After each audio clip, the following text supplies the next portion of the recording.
ವಿದ್ಯಾರ್ಥಿಗಳ ಪ್ರಶ್ನೆ number 23, video number 73.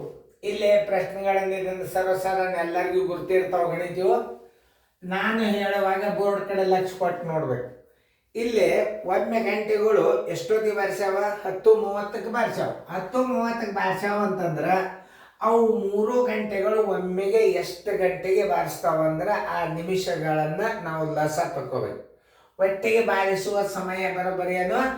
ಆ ಗಂಟೆಗಳ ಅವಧಿಗಳ ಲಸ ತಕ್ಕೋಬೇಕು. 3 ಗಂಟೆಗಳು ಒಂದು 12 ನಿಮಿಷದ, ಒಂದು 12 ನಿಮಿಷದ, ಇನ್ನೊಂದು 15 ನಿಮಿಷದ, ಇನ್ನೊಂದು ಎಷ್ಟು 18 ನಿಮಿಷದ. ಇವುಗಳ ಲಸ ತಕೊಂಡು ಬಿಡ್ಬೇಕು.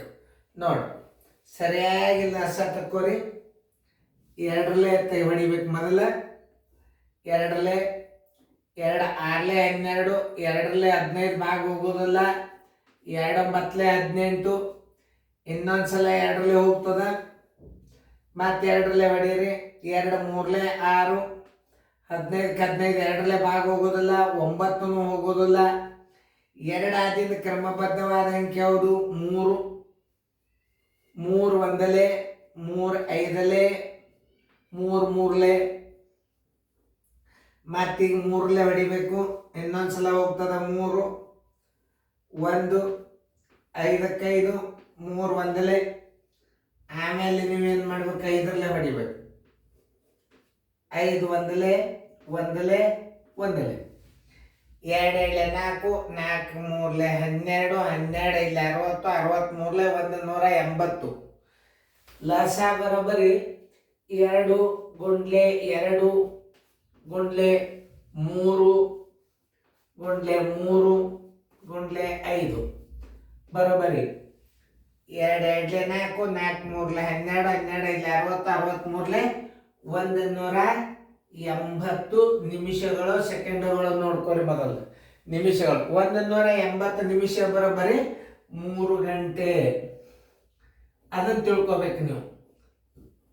180 ನಿಮಿಷ ಬರೋಬ್ಬರಿ 3 ಗಂಟೆ. ಈಗ ಒಟ್ಟಿಗೆ ಹೊಡೆದವ.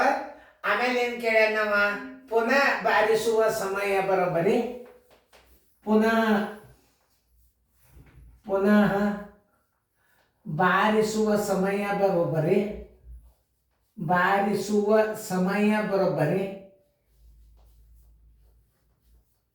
ಮೊದಲ ಪ್ರಾರಂಭದಲ್ಲಿಯ ಸಮಯ. ಮೊದಲು ಅವುಗಳು ಒಟ್ಟಿಗೆ ಬಾರಿಸಿದ ಸಮಯ. ಪ್ರಾರಂಭದಲ್ಲಿ ಬಾರಿಸಿದ ಸಮಯ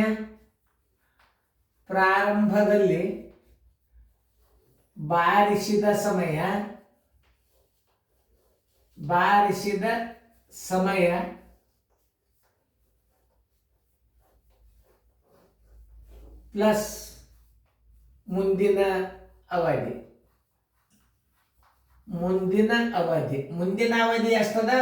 3 ಗಂಟೆ ಬರೋಬ್ಬರಿ 10 ಗಂಟೆ 30 ನಿಮಿಷ ಪ್ಲಸ್ 3 ಗಂಟೆ ಕೂಡಿಸ್ರಿ ಬರೋಬ್ಬರಿ 13 ಗಂಟೆ 30 ನಿಮಿಷ. ಇದನ್ನು ಬಸ್ಸಿನ ವೇಳಾಪಟ್ಟಿಗೆ ಅದ. ಇದನ್ನ ಎದರಾಗ ಮಾಡಬೇಕು? ಗಡಿಯಾರದ ಸಮಯದ ಮಾಡಾಗ ಇದನ್ನು 12 ಕಳಿಬೇಕು. ಗಡಿಯಾರದ ಸಮಯ ಮಾಡುವಾಗ 12 ಕಳಿಬೇಕು. ಅಂದ್ರೆ ಎಷ್ಟು ಉಳಿತದ ನೋಡ್ರಿ. ಈಗ 1 ಗಂಟೆ 30 ನಿಮಿಷ ಅಂದರೆ ಇದನ್ನು 12 ಕಳೆದಾಗ ಇದಕ್ಕೆ ಮಧ್ಯಾಹ್ನ ಅಂತ ಬರೀಬೇಕು. 1 ಗಂಟೆ ಮಧ್ಯಾಹ್ನ 1:30 ಅಂದ್ರೆ ಒಂದೇ, 13:30 ಅಂದ್ರೆ ಒಂದೇ. ಇದನ್ನು ನಾವು ಎದರ ಮಾಡ್ಕೊಂಡಿವು? ಗಡಿಯಾರದ ಸಮಯದಲ್ಲಿ ಮಾಡ್ಕೊಂಡಿವಿ. ಇದನ್ನು 1:30 ಮಧ್ಯಾಹ್ನ, 1:30 ಅಂದ್ರೂ ಒಂದೇ, 13:30 ಅಂದ್ರೂ ಒಂದೇ. ಇದನ್ನ ಎದರ ಮಾಡ್ಕೊಂಡಿವಿ? ನಾವು ಬಸ್ಸಿನ ವೇಳಾಪಟ್ಟಿಕೆ ಒಳಗೆ ಮಾಡ್ಕೊಂಡಿವು. ಇದನ್ನ ಗಡಿಯಾರದ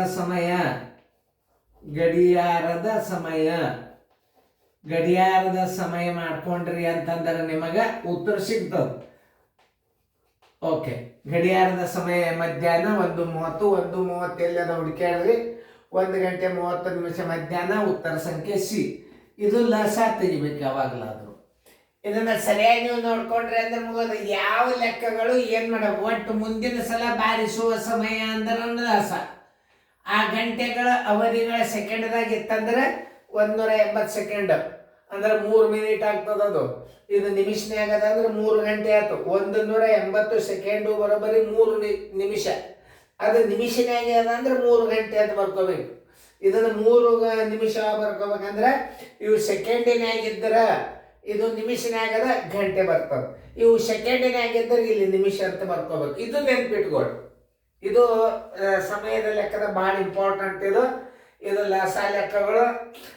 ನೋಡ್ರಿ, ಈ ಗಂಟೆಗಳು ಅವಧಿ, ಗಂಟೆ ಅವಧಿಗಳು ನಿಮಿಷನ್ಯಾಗವ, ಅವುಗಳ ಲಸ ತಗೋಬೇಕು. ಮುಂದೆ ಬಾರಿಸುವ ಸಮಯ ಎಷ್ಟು? 180 ನಿಮಿಷ. ಲಸ 3 ಗಂಟೆ. 180 ನಿಮಿಷ ಅಂದ್ರೆ ಒಂದೇ 3 ಗಂಟೆ. ಪುನಃ ಬಾರಿಸುವ ಸಮಯ ಬರೋಬ್ಬರಿ ಪ್ರಾರಂಭದಲ್ಲಿ ಬಾರಿಸಿದ ಸಮಯ ಪ್ಲಸ್ ಮುಂದಿನ ಸಮಯ. ಮುಂದಿನ ಅವಧಿ 3 ಗಂಟೆ. ಬಾರಿಸಿದ ಎಷ್ಟು? 10:30. 10:30 ಆದ್ರಿಂದ 13:30 ಬಸ್ಸಿನ ವೇಳಾಪಟ್ಟಿಗೆ ಆಗ್ತದೆ. ಇದನ್ನ ನೀವು ಗಡಿಯಾರದ ಸಮಯ ಮಾಡ್ಕೋಬೇಕಾಗಿತ್ತ 12 ಕಳಿಬೇಕು. ಬೇಕಾದ್ರೆ 13:30 ಇದ್ರೆ ಅದಕ್ಕೆ ಹಾಕಿರಿ. ಇಲ್ಲಂದ್ರೆ 12 ಕಳೆದಿಂದ ನೀವು 1:30 ಮಧ್ಯಾಹ್ನ ಯಾಕೆ ಮಾಡ್ಬೇಕಂದ್ರೆ ನೀವು 12 ಕಳೆದದ್ದು ಇದಕ್ಕೆ ನೀವು ಮಧ್ಯಾಹ್ನ ಅಂತ ಬರಿಬೇಕು, ಪೂರ್ವಾಹ್ನ ಅಂತ ಬರಿಬಾರ್ದು. ಯಾಕೆ 12 ಕಳೆದಿರಿ? ಯಾವ ಸಮಯದಲ್ಲಿ 12 ಕಳಿತೀರಿ? ಹಗಲ 12 ಕಳೆದಿರಿ ಅಂತಂದ್ರೆ ಮಧ್ಯಾಹ್ನದ ಸಮಯ ಅಂತ ಬರೀರಿ. ರಾತ್ರಿ 12 ಸಮಯ ಕಳೆದ್ರೆ ಪೂರ್ವಾಹ್ನ ಅಂತ ಬರೀರಿ. ಇದು ನೆನ್ಪಿಟ್ಕೊಳ್ದು ಸಮಯದ ಲೆಕ್ಕದೊಳಗೆ. ಯಾವ ಬೇಕಾದಿರಲಿ ಲೆಕ್ಕಗಳು ನೀವು ಇಲ್ಲಿ ಅರ್ಥ ಮಾಡ್ಕೋಬೇಕು. 12 ಕಳೆದು ನೀವೇನು ಮುಂಜಾನೆ 10:30 ನೀವು ಹಗಲ 12 ಕಳೆದಂಗಾತು, ಮುಂದಿನ ಸಮಯ ಮಧ್ಯಾಹ್ನ ಬರ್ತದೆ. ಇದನ್ನ ನೀವು ಅರ್ಥ ಮಾಡ್ಕೋಬೇಕು ಸಮಯದ ಲೆಕ್ಕದೊಳಗೆ. ಇದು ಅಕಸ್ಮಾತ್ ರಾತ್ರಿ 10:30 ಆಗಿರ್ತಾರೆ 3 ಗಂಟೆ ಕೂಡ್ಸರಿ 13:30 ಗಂಟೆ ಆಯ್ತು. ರಾತ್ರಿ 12 ಅಂದ್ರೆ ಇದು ರಾತ್ರಿ 1:30 ಸಮಯ ಆಗ್ತದೆ. ನೀವು ತಿಳ್ಕೊಳ್ಳಲ್ಲಿ ಭಾಳ ಮಹತ್ವದ. ಇದು 12 ಕಳೆದ್ರಿ ಅಂದ್ರೆ ಇದು ಪೂರ್ವಾಹ್ನದ. ಇದನ್ನ ನೀವು ತಿಳ್ಕೊಬೇಕು. ಇಲ್ಲಿ ನೋಡ್ರಿ, ಬೆಳಿಗ್ಗೆ ಅದ. ಇಲ್ಲಿ ಬೆಳಿಗ್ಗೆ ಅದ ಅಂತಂದ್ರೆ ನೀವು ಏನು ಮಾಡಬೇಕು ಅನ್ನೋದು ಹೇಳುತ್ತಂದ. ಇದನ್ನು ಭಾಳ ಸರಿಯಾಗಿ ಅರ್ಥ ಮಾಡ್ಕೋಬೇಕು ನೀವು. ಬೆಳಿಗ್ಗೆದೊಳಗೆ ನೀವು ಆ ಮುಂದಿನ ಪ್ರಯಾಣದ ಈ ಗಂಟೆಗಳ ಅವಧಿಯನ್ನು ಕೂಡಿಸಿದ್ರೆ 13:30. ಇದು ಬೆಳಿಗ್ಗೆ ಅದಾದ್ರೆ 12 ನೀವು ಕಳಿಬೇಕಾದ್ರೆ ಇದು ಮಧ್ಯಾಹ್ನ 12 ಸಮಯ ಕಳೆದ್ರಿ ಅಂತಂದ್ರೆ ಇದು ಗಡಿಯಾರದ ಸಮಯ ಆಗ್ತದೆ. ಇದು ಬೆಳಿಗ್ಗೆ ಅದ, ಇಲ್ಲಿ ಮಧ್ಯಾಹ್ನ. ಇದು ರಾತ್ರಿ ಇತ್ತು, ಇದು ಪೂರ್ವಾಹ್ನ. ಇದು ನೆನ್ಪಿಟ್ಕೊಂಡು ಬಿಟ್ರೆ ಸಮಯದ ಲೆಕ್ಕಗಳು ನಿಮಗೆ ಬಂದು ಅಂತ ತಿಳ್ಕೊಂಡು ಬಿಡ್ಬೇಕು. ಇದನ್ನು ಒಂದ್ಸಲ ನೀವು ಒಂದನ್ನಲ್ಲಿ 2 ಸಲ ನೋಡ್ರಿ ನೀವು. ಇನ್ನು ಮುಂದೆ ಇಂಗ್ಲೀಷ್ ಮೀಡಿಯಮ್ದಾಗೂ ನಿಮಗೆ ನಾವು ಚೆಂದಂಗೆ ತಿಳಿಸ್ತೀವಿ. ಕನ್ನಡದಾಗ ಇಂಗ್ಲೀಷನ್ನ ಚರ್ಚೆ. ಇಂಗ್ಲೀಷ್ ಮೀಡಿಯಮ್ದಾಗ ಬರೀದು ನಮ್ಮ ಉತ್ತರ ಕರ್ನಾಟಕದಾಗ ಹೆಂಗೆ ಇಂಗ್ಲೀಷ್ ಮೀಡಿಯಮ್ ಬರ್ತದೆ ಹಂಗೆ ನಾನು ಹೇಳ್ತೀನಿ. ಸಾಧ್ಯ ಆದಷ್ಟು ನೀವು ಕನ್ನಡದಾಗ ಕಲ್ತೀರಿ ಅಂತಂದ್ರೆ ಮುಂದೆ ನೀವು 6ನೇತಕ್ಕೆ ಇಂಗ್ಲೀಷ್ ಮೀಡಿಯಮ್ದಾಗ ಪಿಕಪ್ ಆಗ್ತೀರಿ. ಈಗ ಇದನ್ನು ಲಕ್ಷ ಕೊಟ್ಟು ನೋಡ್ರಿ, ಚಂದ ಫೇರ್ದಾಗ ಬರ್ಕೋರಿ. 2013ನೇದು 73ನೇ ಪ್ರಶ್ನೆ.